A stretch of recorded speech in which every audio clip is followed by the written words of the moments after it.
Lentera adalah simbol sebuah kehidupan.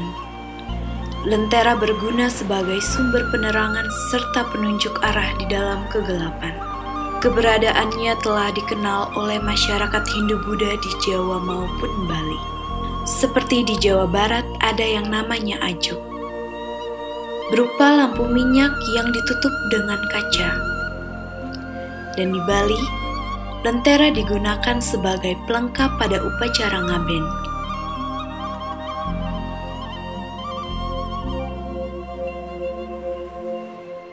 Di sebuah kota pesisir di ujung timur Pulau Jawa, Gresik adalah kota yang menjadi pusat perkembangan Islam di tanah ini. Penduduknya kebanyakan bermata pencaharian sebagai nelayan atau pengrajin. Di kota ini juga dikenal sebuah lentera berbentuk segi empat yang kerangkanya terbuat dari bambu dan diselimuti oleh kertas. Mereka menyebutnya damar kurung. Uniknya, tiap sisi lentera ini dihiasi lukisan yang menggambarkan keseharian. Damar kurung merupakan peninggalan leluhur yang tradisinya sudah menjadi turun-temurun di kalangan masyarakat Gresik. Seperti pada keluarga Sadiman dan Martija, mereka tinggal di sebuah desa yang bernama Desa Lumpur.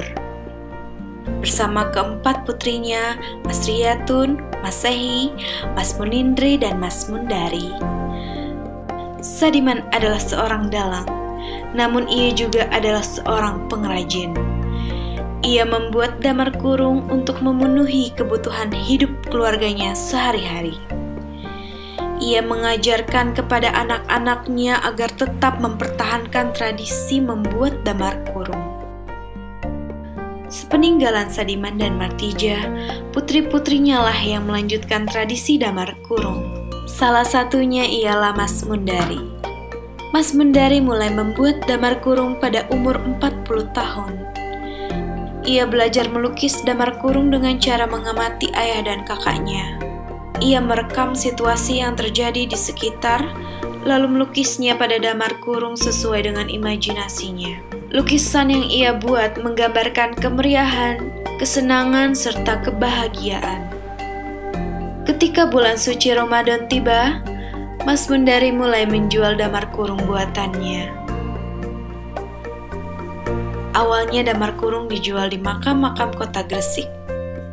Damar kurung diletakkan di makam. Selama makam tersebut dibersihkan menjelang puasa, sinar dari damar kurung tidak boleh mati dari saat itu hingga Lailatul Qadar, sampai Lebaran. Dengan cara setelah makam selesai dibersihkan dan didoakan, menjelang senja hari damar kurung dibawa pulang untuk dipasang di teras rumah. Masyarakat setempat berkeyakinan bahwa diperlukan sinar untuk menerangi jalan arwah di dalam kubur selama bulan Ramadan. Damar kurung juga berperan sebagai penerangan menjelang azan maghrib. Ketika matahari mulai terbenam dan langit menjadi gelap, anak-anak kemudian menjadikan damar kurung sebagai sarana bermain sambil menanti datangnya waktu sholat tarawih.